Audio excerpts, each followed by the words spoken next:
everybody, this is Rex, Watson's Marine, Bluff City, Tennessee, and you know, with these warming temperatures here in the spring, I don't know about you guys, but those smallmouth, love is in the air. So that being said, we're just literally days away from these smallmouth moving in to spawn, and with that comes what's known so popular throughout our area as the little green worm bite. And the little green worm bite doesn't necessarily have to be a little green worm. Lots of different colors and configurations will work, but the time is almost here. And the same can be said all in our area.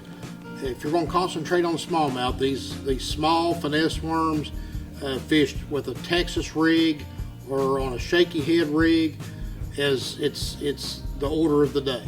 So we're going to talk just a little bit about it here for a little bit, show you a couple of what I'm talking about as far as Texas rig and a shaky head goes. And a friend back years ago showed me this shaky head worm technique, and man, it was such a fun way to fish this worm, because back when he showed me this, not a lot of people fished a worm this way, and it really has caught on nationwide.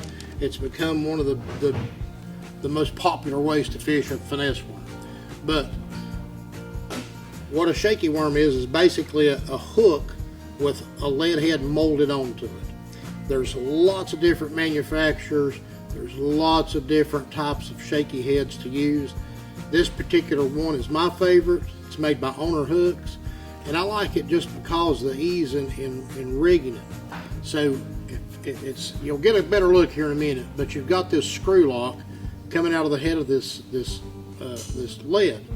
So you want to take that worm, center it, and then just start turning it. And just like putting a bolt in a lock, you're going to turn that worm right on there. It secures it, it keeps it locked in place. Then you kind of push forward on it a little bit. Thread that hook in there where that hook is just barely exposed. Just the very tip end of that hook is now sticking through that worm. That's a shaky head worm, and that's a smallmouth catching dude right there. This particular worm is a Zoom green pumpkin finesse worm. It'll catch fish all over this country, and it'll catch just about everything that swims at one time or another. That's one way to fish this worm. The second way is, like I was just saying earlier, is a Texas rig. So how a Texas rig works, you take your line, and again, on both of these techniques for these smallmouth in our area, most of the time you want to use 8-pound test. So my favorite configuration of this is an 1/8 ounce sinker. This particular sinker, it's really hard to see. We'll get you a little bit better look at it. That's tungsten. So tungsten is more dense than lead. You can really feel it has a lot more sensitivity. It transmits a lot better through your line. When you're dragging this bait along, you can actually feel it if you're dragging it on rocks or pebbles, or if you're dragging it on a softer like mud or clay type bottom. And tungsten's a lot smaller than lead. So a good comparison, here we have an 1/8 ounce lead sinker, here we have an 1/8 ounce tungsten sinker. So the tungsten, smaller, it's less invasive to the fish, plus it's not going to hang up as bad. So pair that you slide your line through this sinker. There's a little hole all the way through it, a little bullet type sinker. Tie your favorite hook on. My particular favorite, back to Owner again. Owner makes a great hook for this rig. It's called a Cover Shot. Very, very popular in our area. And the way this hook works,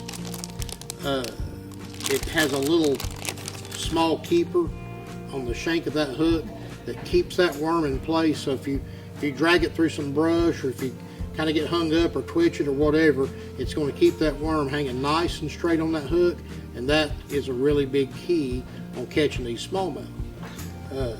And then we're going to come down to the latest craze is the Ned rig. And the Ned rig is what I've referred to as about just the plainest, if you will, the dumbest looking rig I believe I've seen. It's just a small, short stub of a worm. It's made by Z-Man, is the most popular one. It's made of a material called Elastec. It's very stretchy, it's very durable, but it floats. So you pair this bait with the mushroom type jig head, and you're just going to thread it up on that jig head and have an exposed hook sticking out of this bait. And when you fish this bait, when it hits the bottom, that worm will almost stand straight up. And there's something about that drives smallmouth crazy. So as you can see, just like the Ned rig, the little TRD worm comes in a variety of colors. You can't go wrong with green pumpkin. Robo worm for our little shaky head rig and our Texas rig. Lots of fish catching colors, lots of them. This particular one's bold bluegills, very popular in our area. Reaction Innovations makes an excellent worm for the shaky head rig and for the Texas rig. One of the hottest baits on the planet for the last year or so has been the Berkley Maxcent flatworm. Great on the Texas rig in our area as well. Another great color from Robo worm, and then the old Zoom green pumpkin finesse worm. We've got another local manufacturer, Bass Munitions, makes a little small green pumpkin worm that is deadly smallmouth candy. So just a little bit of information of what's coming, and like I said, we're just days away from this happening, from these smallmouth really moving to the banks and the spawn really lighting up and these smallmouth getting really aggressive. So if you have any questions, feel free, come by and see us. Me or any of the guys can show you what we've got and what's hot, what they're biting. But the next thing coming, the little green worm bite, get ready. But come see us here at Watson's Marine.